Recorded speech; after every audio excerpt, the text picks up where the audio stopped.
What's up, everybody? This is Colin and Nicole from Holistic Heritage Homestead. We hope you're all well.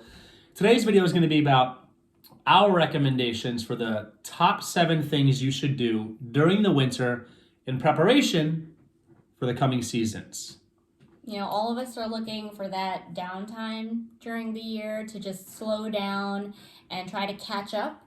And, you know, as we say, downtime is plan time. So... Downtime? What's downtime? What's downtime? Do you have downtime? Sleeping? I don't have downtime. Sleeping is my downtime. Who sleeps? You sleep? I don't sleep. Anyway, so it's going to be fun, but this is going to be as thorough as we could make it, because we want to make it real for you. We want to make sure that there's value here, but we want to kind of bullet point this. So we're going to get right into it. Obviously, when you start to grow your own food and you start to garden, even if it's flowers, it's not food, it's so addictive. You fall in love with it. I have yet to find a person who gave it an honest chance and didn't fall in love with gardening. So if you're anything like us, you're itching to get out there. I mean, as an adult, you know what excites us? You know how funny this is? Seed catalogs. That's our date night. That's actually, literally was a date night a few weeks back. Some ice cream, snacks. Ice cream and seed catalog. Seed catalog. Next to the fireplace. Come on now, you know? That's romance. But all jokes aside, most of these things are going to be about planning. This is the season of planning, but you could still do as well. And to give them a shout out, and we procure a lot of our seeds from them, Baker's Creek seeds. Amazing selection. Amazing selection, amazing mission, and heirloom is the way to go. If you're not doing heirloom for your gardening, then you're not able to seed save and have food in perpetuity. So gardening, the garden planning, that's the layout and the location and the design.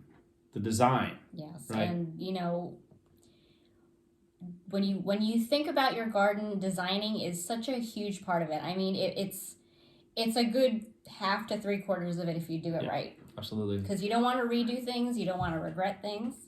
And that's what design is all about, is really thinking ahead and trying to run through every scenario that you would run into or that you want to occur in your project. And folks, by the way, I get the most out of YouTube. I know my wife gets the most out of YouTube when we actually take notes. So this is a classroom. And you might know everything. I know it all. But again, every video, what are you doing though? What are you doing though? If I give you 7 points, you're not doing all 7 points, it means you missed it. You didn't take the mental note. Write it down. It's good to hold yourself accountable. And proper planning is about having something tangible you could use as a reference to make sure you're checking it off and doing it, right? So what does garden planning look like? It doesn't mean it's specific. Okay, in short, it's specific. It means this plant is going to go here. This plant is going here. Here's the reason why, and here's the exact layout. Not everyone has a designer who could draw and do beautiful illustrations of, is that the word, illustration? Sure. Beautiful drawings of your design, and with the right spatial relationship, with the right crowd growing or intensive growing approach that you know exactly the volume-wise what you can put into it, because you want to be able to mathematically say, I'm going to be able to yield X amount at the end of the harvest season, right? So I agree. I think way more of gardening is the planning than the actual doing. Mm-hmm. Just okay. Like, I'm in the design industry, the construction industry. Design 101, you start from your concept and then you keep narrowing down until you get to the details. And I mean, with any project, there are so many details that once you start asking yourself those questions and really going through that process, you won't even think about that if you don't give yourself the time. And then all of a sudden, you catch yourself at the very end scrambling to say, oh, you know, I didn't think of this. But if you plan it out and you plan what you're going to grow and where and how big and what your goals are, you know, you're going to get a lot further and you're going to be a lot more satisfied with the outcome. Yeah, you can't go back in time. So to touch base on the previous point, date night, seed catalogs, right? What are you going to grow? Refer to my top 10 tips refer to the previous videos about beginner gardening, right?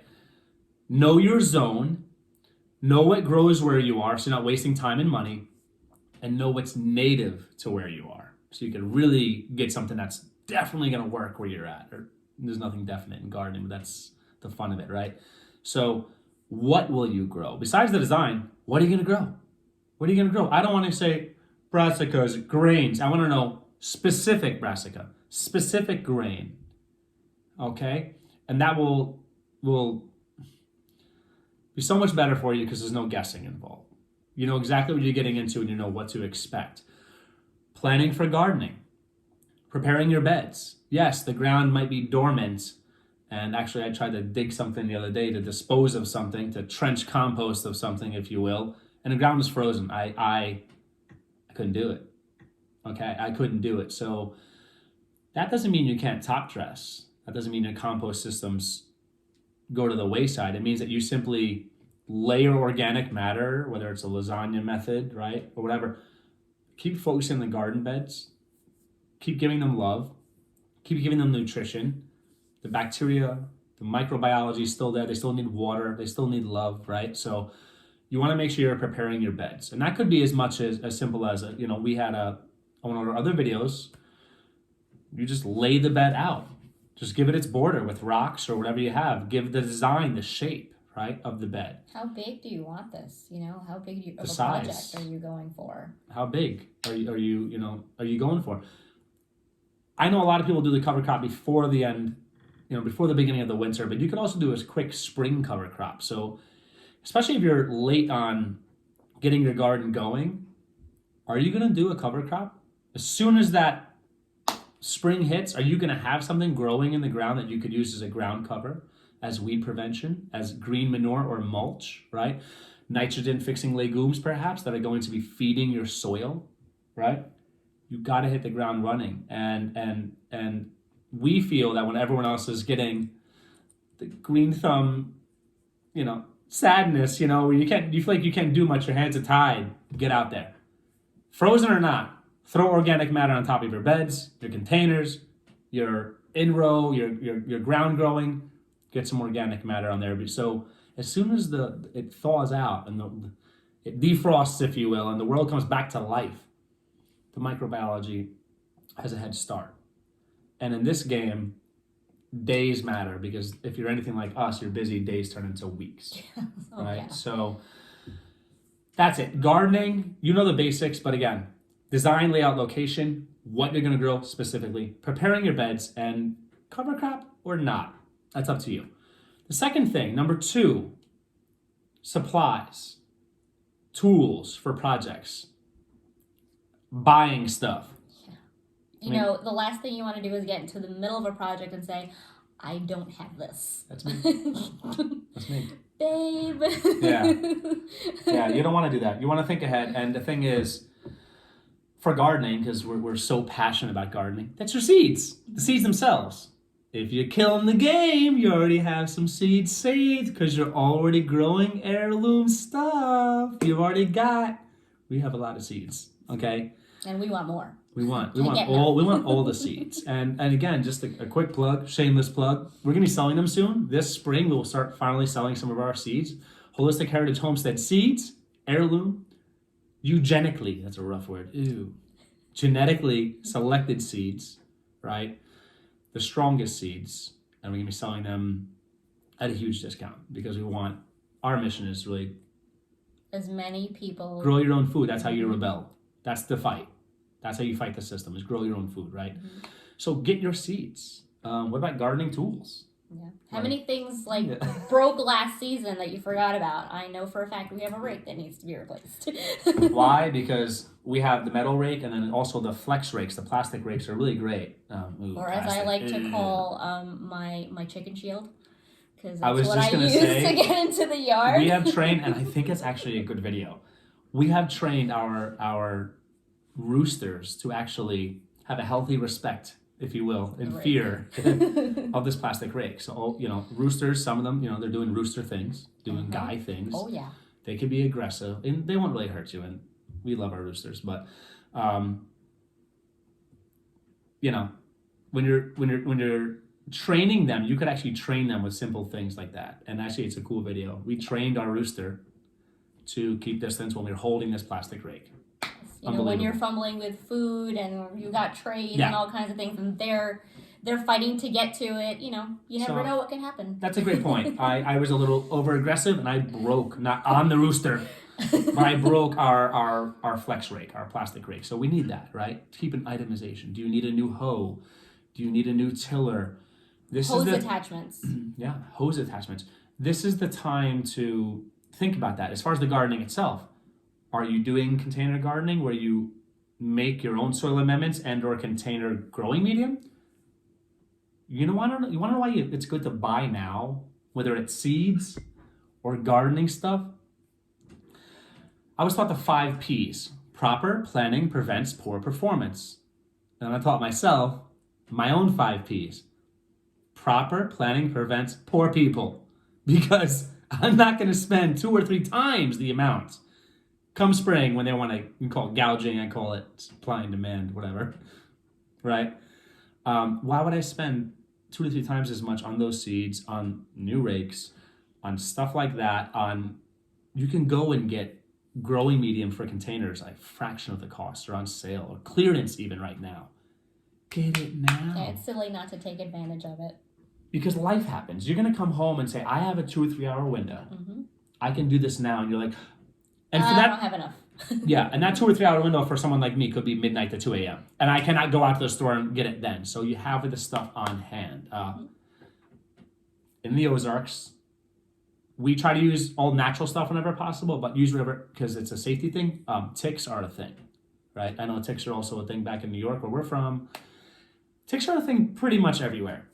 I don't mind bugs, but ticks can carry diseases. So do you have your insect repellent stockpiled, right? Because we believe in stockpiling because preparedness, right? Mm-hmm. Whatever gear you may need, whatever seasonal stuff, now's the time to buy it all. Or at least look at it and start getting ideas sometimes of, you know what, that would be good to have. Or last season I really needed something like that. You know, you never know when new product comes out, and gadgets are great. They make life easier. They really can. So take advantage of that. Just kind of mine now. I was so cheap I didn't buy one last year, but I should have. We have a black walnut tree. We're blessed to have black walnuts, which are delicious. Our favorite walnut, not for everyone. And we have them on our property. They have those little rolling bowls that collect them for you. You just roll them and they pick them right up. Have that before they double in price. I've been trying to convince him of that before I even knew what they were for. Try to stay tight. It's like, what is this thing for? But actually, I should go out this weekend, but I should buy one. It's helpful. Otherwise, you're tripping on them. I mean, ever trip on a tennis ball or a golf ball? That's a black walnut, essentially, yeah. So the next thing, number 3, is your assessment of your livestock. So we, no matter how careful you are, how safe you are, livestock will die. Or like from weird reasons, like they get, you know, something gets dropped on their head, they get knocked out, they fall asleep in a compost pile, or whatever, like life happens, right? Predator pressure. Inventory your numbers. If you have a certain watermark or a certain par of, like, let's say we want to keep at least 20 chickens, minimum on our property. That's the minimum for us. We want to keep at least 20 birds. You want to bring that number back up to where it needs to be. And obviously that's a seasonal thing. Plan. So I know this winter, I know exactly how many birds I'm buying, exactly what breed. Mm-hmm.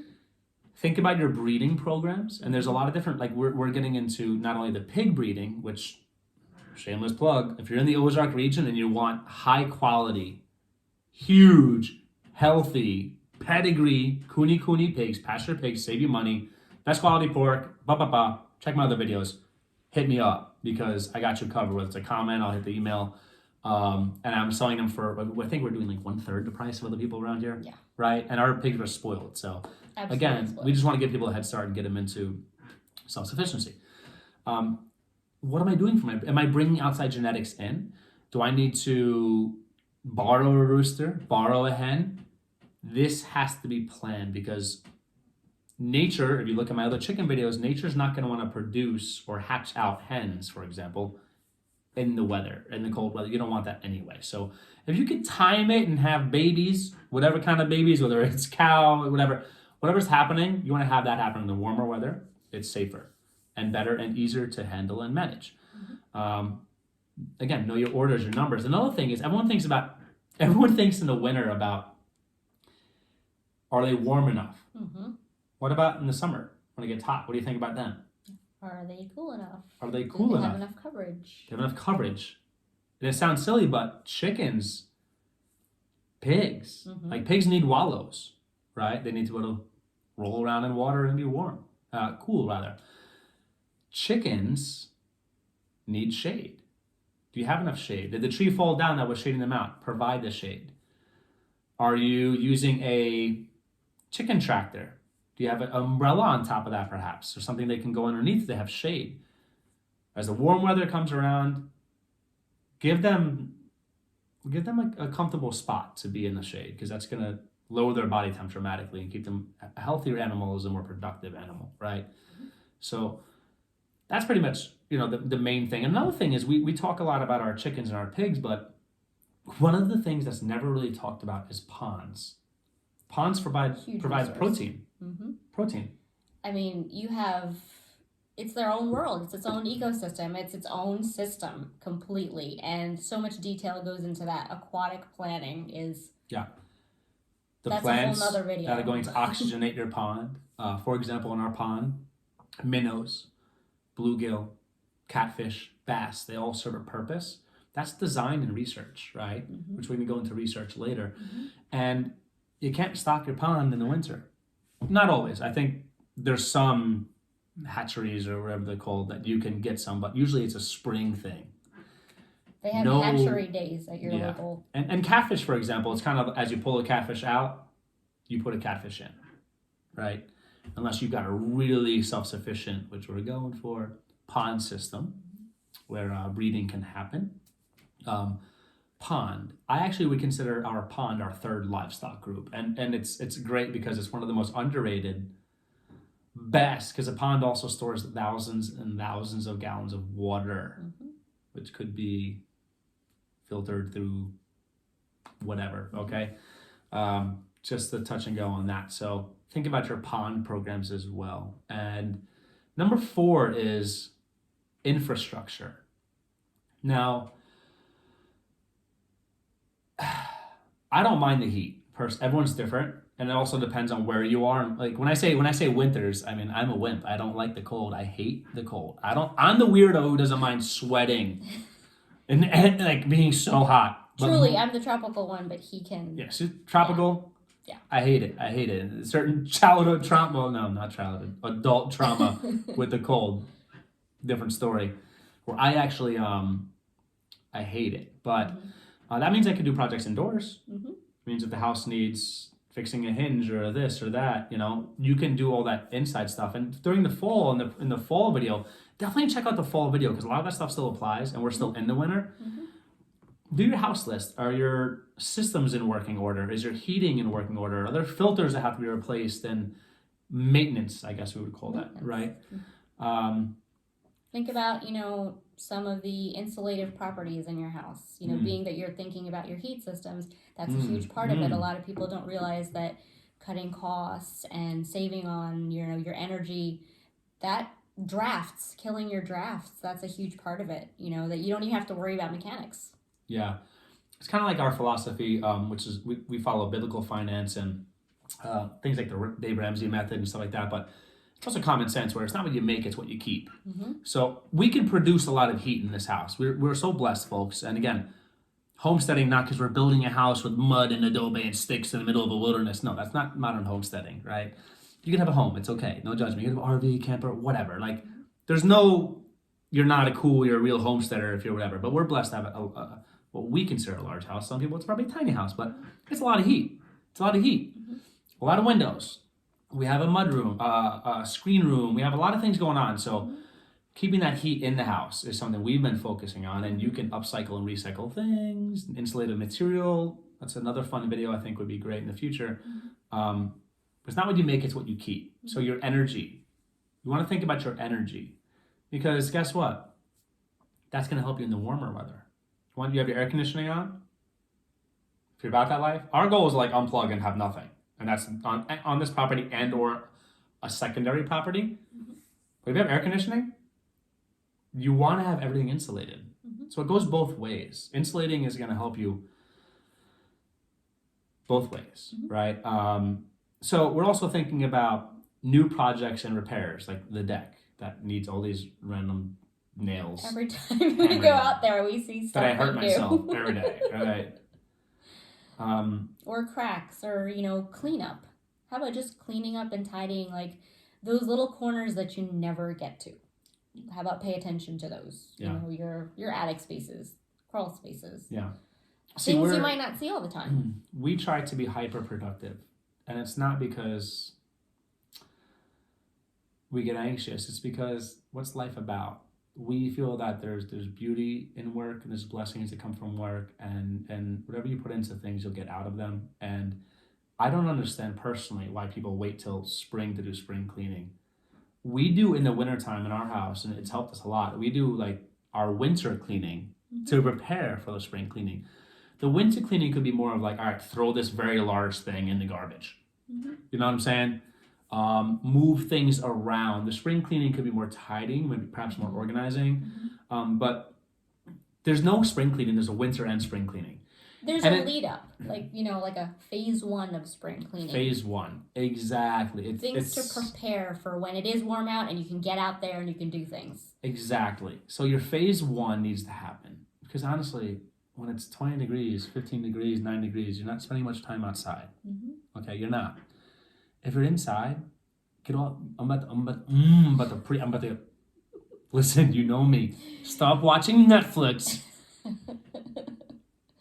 Get up and clean your house. Okay? Pick one project too. It doesn't have to be overwhelming. Pick one thing. But what if there's sports games on? The football. DVR it. Listen, get things done. Right? This is the time where the ancestors would sit there and they would sew and they would mend clothing, getting it ready for the coming seasons. I have a pile of that I've been meaning to get to. Yeah. So that's your time to do that. I think also another good thing that's underrated is water management. Now, if you're planning while it's happening, you're already too late. Lost time. You're too late.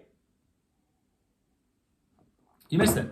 And that's another huge project, just like with garden planning. There's a lot that goes into it. There's a lot of different options, a lot of different phases. There's material and cost involved in it sometimes, and sometimes you come up with a great idea and it's just not available, or it's all out because everybody thought of it at the same time. Yeah, and like, I'll give you a personal example here. On our property, we're blessed to have a large shop. Again, this shop has a steel roof, and we could catch water off of this roof. It's the perfect thing that's closest to our pond to actually redirect water from the roof, rain catchment, into the pond. Now, I'm not going to wait, again, minutes turn into hours, hours turn into days, days turn into weeks. And if life happens, like me, you're always catching up. Don't start after you already missed those heavy early spring rains. Like back in New York, there's an expression, April showers bring me flowers. I don't know what that is here in the Ozarks that they have, because the weather's kind of nuts, kind of crazy, right? But you get heavy rain in the spring, most places. Why not have it all set up? That's your personal water catchment for your drinking water, especially if you're doing off-grid. Rainwater, best resource, right? Redirecting your water into your pond is a feeder system to put water into your pond or your fresh water streams. Irrigation, swales. One thing that we pride ourselves on, is my wife being the designer and me being he's just as much I'm not a gardening guru, but I love gardening. I'm passionate about it. Is I can look at someone's property and look at the things they most people don't think about. That's why people pay us for consulting. They pay us to come to their property and say, where do I put a garden? What do I do? What do I plant? Where, why, how, what? And I can tell them A through Z. Give them the knowledge, and then they can carry that throughout their lives. But again, I mentioned in the chicken video, no one thinks about how the sun moves across the property. They think they do, but they really don't. They really don't. It's not just about east and west. It's about height, blocking, shading, your water movement. How does your water move across your property? Are you putting in swales? Are you putting in irrigation? Are you, for flooding, are you thinking about flooding? Right, which is a problem pretty much anywhere in the continental United States and the world. Yeah. And we have clay here, so it's a little bit more of a focus because Yeah. you never know where that water is going to gather 100%. and whether you want it to or not. Yeah. So flooding. How does water move in your property? It's your job now to plan that, and the second that ground breaks, do what God wants us to do, which is to respectfully, harmoniously shape the world around us so that we can be safe and productive and healthy, right? So water management. Another thing is health and wellness. That's another great catch up in the winter thing. What do you say, love? What, muscles are built in winter and shown in summer? Muscles are built in the winter, shown in the summer. And when I was a personal trainer. One other weird things, I've done so many things, right? I was a personal trainer for a long period of time. I was a martial arts instructor for a long period of time. And I managed gyms for a long period of time. We had our own in-home custom supplement company as well. And I can tell you, those few, and I talked about this in the New Year's video. Check out my New Year's video, the people that actually could stick with it, with the New Year's resolutions, those were the people that we saw the most progress, physically speaking, not just in metrics like blood pressure and body fat and all those things. I mean, just aesthetically, looking at these people. You want the abs, bro? Abs are made in the winter. That's why what we would do through martial arts and or personal training programs was a minimum of a 3-month commitment. You say, why? Why, Colin? I'll tell you why. And for those of you who actually work out, you'll know this. It takes usually about 3 months minimum to really see a difference in somebody, to see a phenotypic, whatever, a change in them. So bodybuilding is like, the bulk and shred thing, whatever, put your muscles on, sure. But the point is, if you start in the spring, you're not going to be where you want to be by summer.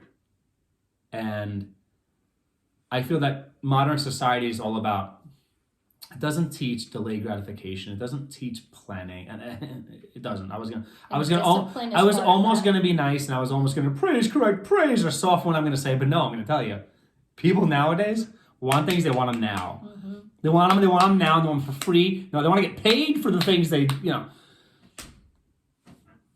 If you're not meal prepping, which is a great time, you're in the house, right? In spring, summer, you're on the go. You're outside in the field working on your growing, you're harvesting. You're growing, you're harvesting, you're working, you're doing, you're maybe enjoying some recreational activities. Maybe we're gonna go to the local beach here or something like that, but you're gonna need more grab and go. But in the winter, when you're home, your meal prep, that has to happen now. And you did a pantry video. Yeah, and in my pantry video, actually, it talks about, how seasons like this, fall and winter, are really good for stews. And stews are some of the healthiest food you could prepare for yourself. And the easiest, because you just put it all in one pot and leave it, and then basically just use it all week long. Multi-ingredient. Mm-hmm. So in the stew, for example, a soup, and a stir fry. And we're going to do a video on this because we love this. I call it my bachelor cooking, which was leftovers in a fridge, and I was a single guy and had no money. It's the best. Right? But it's a great skill set because, like my wife said, stews, right? Starches, roots, tubers, leftover onions, garlic, whatever. You can put so many different ingredients in there.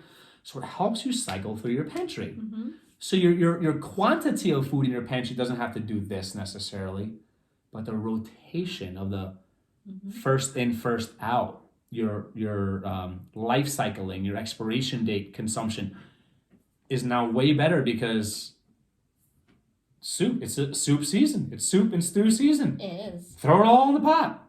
Let it happen. You know what I mean? And that's been so beneficial for us to save money. Now nothing goes to waste. Absolutely nothing. I mean, it's a great thing when you can look in your fridge and say, we have no leftovers. What are we gonna cook? It's a good problem to have, when you're using everything up, and you can get so creative with it, stews and soups. Any combination works. Any protein, anything. Stir fries, same thing. Absolutely. And you won't get sick of it that way too. Yeah, you could disguise repetition, right? Mm-hmm. So the last thing, number 7, is something that and this is true to our hearts because we spend a lot of time doing this, is the time to research. Let me say something, just to offend more people. Hear me on this. The ancestors, the successful people you read about in books, and I don't know why, but like Benjamin Franklin comes to mind. Like I read his biography and like I get that. what a hardworking, intelligent man. I mean, a little crazy, but most of them got to be, right? Yep. Can we men, it's 2022, is that the year? It's going to take me at least 6 months to get it right. All right, 2020, can we men get rid of the man cave and the sports room and bring back the study? Oh, yes. Can we do that? Can we just sit down and, whether you smoke a cigar or not, I'm just trying to paint a picture where you drink some scotch, nice glass of wine, water, tea, I don't care. Tea. Sit there and read a book. Read your Bible. Read biographies. Read, study, research. And I love YouTube because YouTube is great. It's and a great form. It's a great outlet. I watch way too much YouTube. But you know how much I've learned from YouTube? Oh, yeah. Truly. A tremendous amount. Probably many degrees worth of information. And with this technology, which is horrible and disgusting, and technology makes life more complex and disgusting, the benefit is information's at our fingertips. Yeah, it doesn't have to be all bad. Use the tools for what they are. Yeah, I hate technology. It gives me brain damage. But all the information you could ever want, there's even like college curriculum online, like for free. It's at your fingertips. Take this time to sit down, get a study. Study, like we talked about in our room where our fireplace is, our wood stove is. That's where our books are. That's where the reading happens. That's where the YouTube and my notebooks and information, my notes come down. Is you're inside anyway. It's a good time. Your research time is also a good time to meditate. I mean, the whole point of a study is where ideas are born, where you learn more, where you expand your own knowledge and come up with your own. I mean, that's the perfect time and place to do that, when you have your own quiet space with all the information at your fingertips. It's a good place to reflect and pray. And it's get centered, which prayer is a form of purposeful and focused meditation. And centering, because we're not like New Age spiritualists here. It's prayer to us. I mean, do what you want to do in your own household. That's how we're very libertarian that way, right? Do you. For this household, it's prayer and time with God. There's our pastor says proshuklamai. That proshuklamai is the Greek word for like that ongoing internal dialogue, that prayer with the Creator. So if you're not learning, you're not reflecting. If you're not reflecting, you're not praying. I had to throw that in there, folks. So self-mastery comes to research and learning is not just literary. It is hands-on. I'm going to practice my butchering techniques. I'm going to practice how to, my wife said, clean the tools, practice skill sets. Sewing. I mean, that's something we had brought up earlier in the video. You can always get better at something, and this is the time to do it.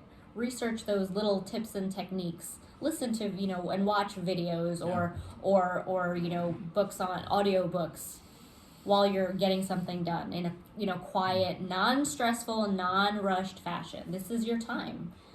We talked about stacking functions where I'm working out, listening to an audiobook, and in between my rest periods, my workouts, I'm cleaning and organizing my pantry and my garage. He really does do that, by the way. Just saying. He's great at it. You can't get more productive. You can't. And it's surprisingly not stressful, because not only have you been productive that whole time, you got a whole lot of stuff off of your task list and off of your things to do and reminders, and you just got a whole lot done, and now you can really relax, turn off your brain, spend time with the family.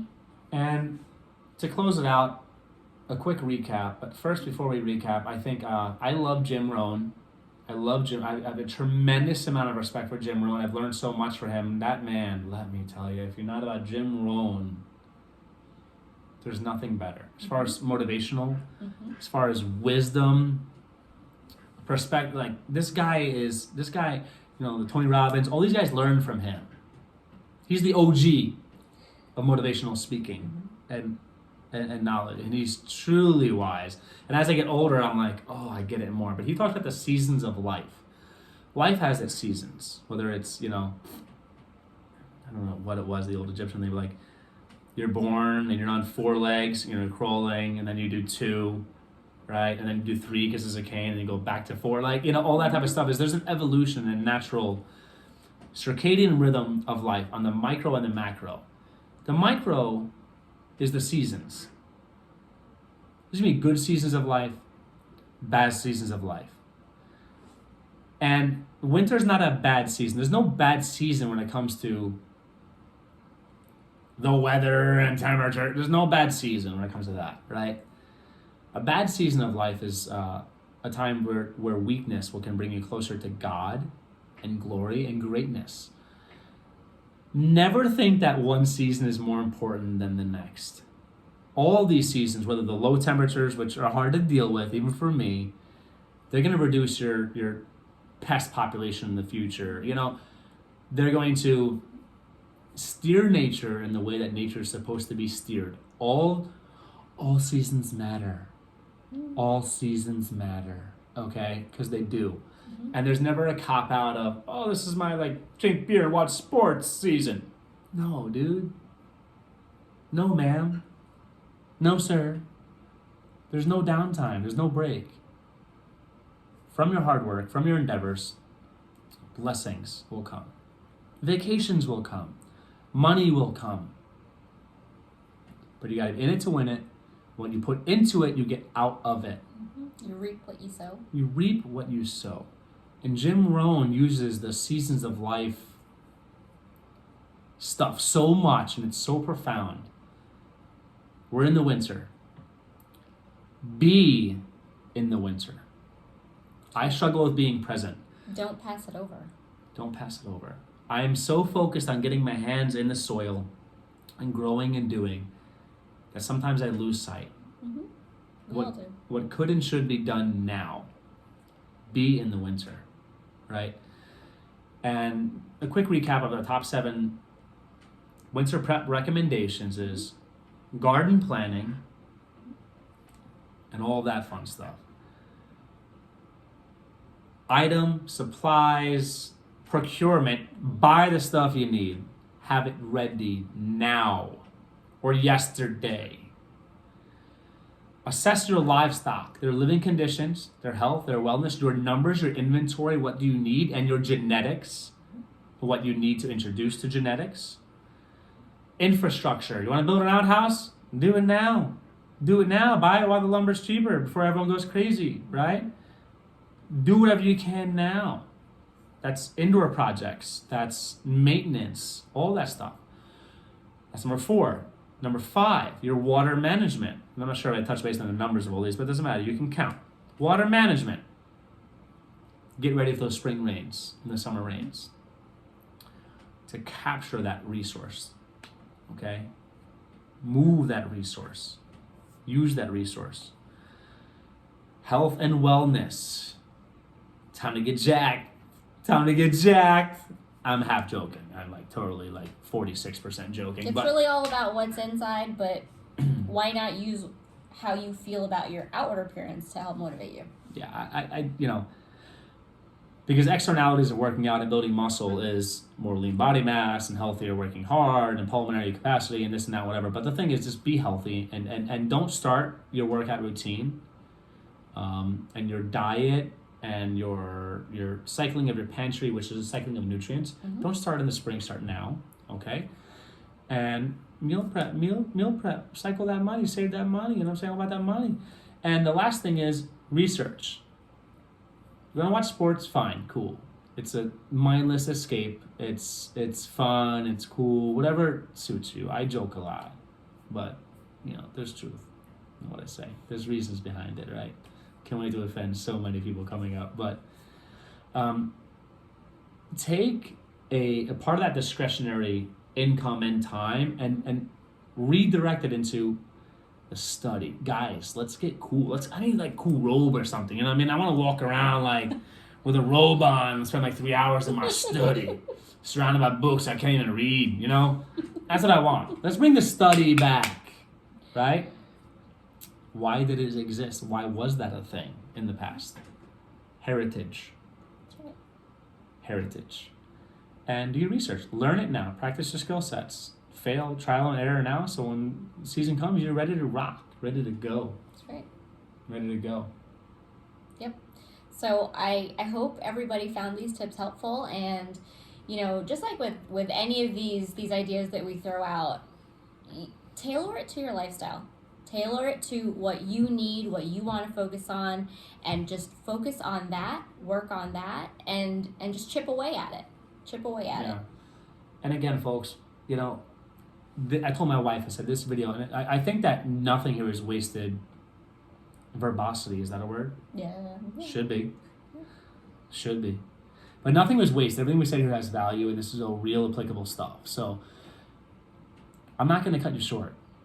I'm in the hospitality business. I'm not going to short serve my customer, right?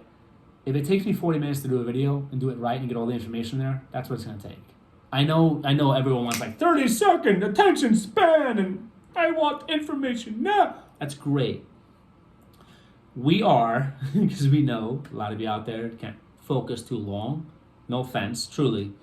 I like shorts and short videos as well. I think they're great. We're going to start doing more 2, 3, 4, 5-minute videos, very short videos, just to capture individual ideas. But this is a seasonal pump up. Mm-hmm. This is a motivational video. It's a regroup. This is a regroup. This is a debriefing, right? And motivation is like food. You need it every day. Mm-hmm. So I hope you take the time and fast forward. Whatever you gotta do, go through the video. But we hope you start every video, like every video, already subscribe, you're commenting every video, you're sharing every video, and you're watching it through the ads, God willing, when they come, Mm-hmm. right? We hope you're doing all that, but you get what you need from the video because we're here for you. Right. It's not about us, we're here for you. Got nothing but love. Over 100 subscribers, new channel. Yay. Let's hit that 1,000 mark. Let's hit that 1,000 mark. Please share. If somebody they can be urban, suburban, rural, farmers, homesteaders, they can have livestock, not have livestock. 5 out of 7 of the points can share it. Put it on your Facebook. You'll be my favorite person. Okay? Much love. I hope you're all well. And until next time. Take care.